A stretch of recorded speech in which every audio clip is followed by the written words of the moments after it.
Hello everyone, this is Axel speaking, and I think I found what I was looking for. That is a power Chronomancer which works with inspiration line. Before I proceed, I need to explain one thing. In this video I show when I play good, to show the concept of the Chronomancer, not interesting fights. So when you see this, it is my top efficiency on Chronomancer after 15 hours of gameplay. Okay, so on to the build. A question, where does mesmer damage come from? Usually combination of domination and dueling line. I want to have inspiration line, so that's a given. But this means I need to drop either domination or dueling. Domination is pure damage, but dueling is something more, it's survival. And well, crits. By dropping focus and taking shield, I have unlocked the option to use restorative illusions trait. So shatters, heal and drop conditions. So I kind of have access to survival, but less damage. It is not only me, it seems that Chronomancer will have smaller burst damage, might have similar sustain damage. The class role is simply more of utility than pure damage. Some might not like it, but it's perfect for me.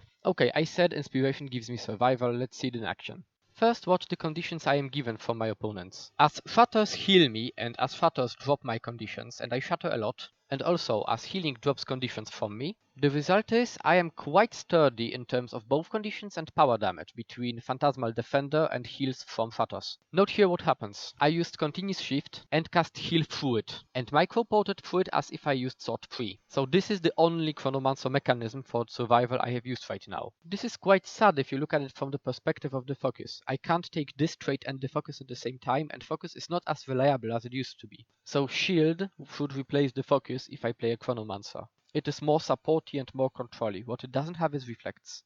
Okay, why do I say that? The role of a focus and of the shield is to control the opponents. Shield 5 is focus 4 but different. It's a mini time warp because it slows enemies and quickens us. And for example here I'm using shield 5 onto an opponent who is downed, so enemy is stunned and can't res him, and he's slowed, so he's rather slower. Shield also has 2 reliable blocks. This gives shield more defenses than a focus and overall more support. Allies through which the shield passes will get quickened. Not only you can get 2 phantasms and both cast alacrity on you and your friends and slow on your enemies, but also the tide of time thingy which stuns and gives quickness and slow. Okay, so what should kill a power mesmer? A thief. So let's see how it works against a Chronomancer. First encounter, no one ever expects the double Berserker, so I put enormous pressure on a thief and forced him to get in hiding. And now under duress my reflexes kick in, on focus. 4 is Temporal Curtain to pull enemies from Shadow Refuge, so the shield popped up.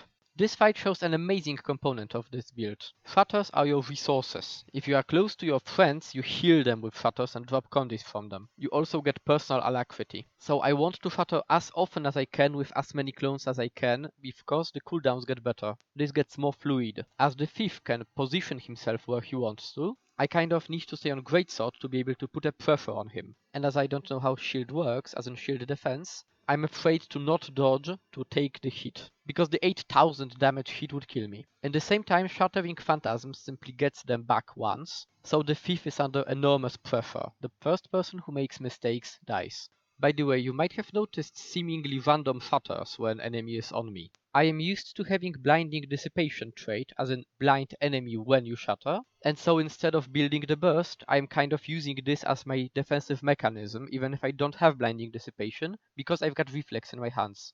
Another thing you might have noticed, because I've got so many clones, Ether Feast heals me almost completely. This, plus shatters, which heal me, mean you either burst me or I have sustain. In this video, Drew plays a Reaper for 5th minute of his life. He got ambushed by a Guardian and Mesmer, thus he got downed.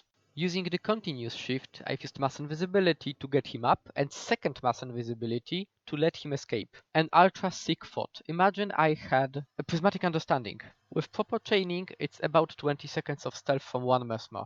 Aside that note, I do not have the damage to burst the Mesmer. Not only his blinds are completely irritating, but I can't match the Mesmer's damage. Still, the pressure I put is high enough so the Mesmer disengages, but I know that with Drew we won't be able to defeat the Guardian before the Mesmer returns and bursts us. So I have to 1v1 a Mesmer, which seems to be a Condi non-PU build. As I showed earlier, conditions don't stick to me, but the damage I deal is simply not enough to be able to defeat him in time. The trick is to proper use the shield. Shield 5 stuns whenever it passes your opponent and gives you quickness. So the point is to use the shield in such a way that enemy gets stunned twice and you can shatter in the meantime, and in the way that enemy can't expect that.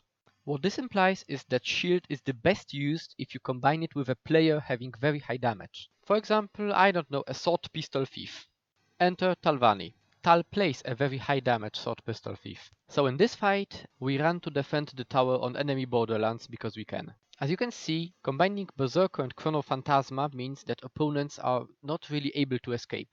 I might consider dropping the interrupt trait which slows opponents to get the one for super speed for illusions. This means Chrono would be much more useful, because the Berserker would always connect.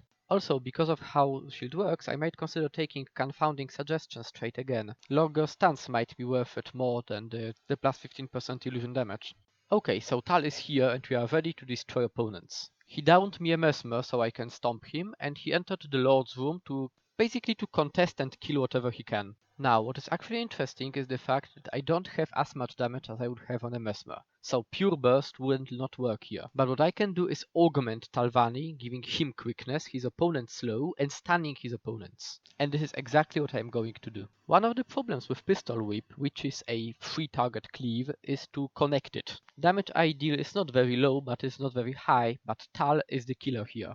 After I have unleashed all the damage I could have unleashed on the spot, I have ported away to recover a bit and returned, because really I wouldn't be able to simply defend Talvani otherwise. Here we were simply lucky that they didn't have any thief to wait outside, so when I ported he could kill Talvani. Because if I stayed there I would be dead. By porting and returning we had a chance, and we used that chance. Okay, so one more fight with Talvani against a different composition of opponents, not in a tight corridor. So me and Tal ambushed about 3 to 5 people. 2 thieves tried to take down Talvani, but he is a thief himself and he knows how to play against them. I'm using a shield 5 against a downed thief to slow down his cooldown so he can't use the down state 3 skill, so we can stomp him with quickness, but he died faster. Then a condition thief focused me, because usually mesmers don't have condi removal, but between my days and Tal's damage he got downed instantly. Once again my damage is secondary in nature, primarily I am something between support and control. If anything really hurts thieves, it is slow condition. Having a thief with quickness and enemy thief with slow means that our thief will win. Let's look at the sword shield setup. One blur on sword 2 which deals quite nice damage, and 2 lovely blocks which come from field 4. Those blocks create phantasms which not only give me alacrity, they are also shatterable. This is sword on steroids, but it doesn't have any damage. Well, it has some damage, but if it had damage too, it would be too overpowered. Phantasms give me alacrity, which feeds into shield 5, which actually does damage, especially with power block. And why power block in this build? Combination of weakness and especially skill denial. This feeds into control theme of my Chronomancer. And this is why it needs sustain. Control first, support second, damage third build, which is able to properly function. Not the best duelist, but a decent party player. Note, up to this point every competent mesmer having burst and prismatic understanding was able to kill me. I haven't found a way to counter them yet, even if I can counter thieves. Anyway, one interesting variant of this build would be to use the alacrity, load signet recharge trait, load signet of ether, and load boon sharing. As I am close to the opponents anyway, I should get some boons. I would pass some distortion, and alacrity would make it so that I have passive regeneration from having clones, and more berserkers which would be shattered into more berserkers. A potential nightmare for opponents, but it's a different test. Alright, this last video, this is an opponent when I use chaotic interruption instead of domination line. So thank you for watching, Urxal is out.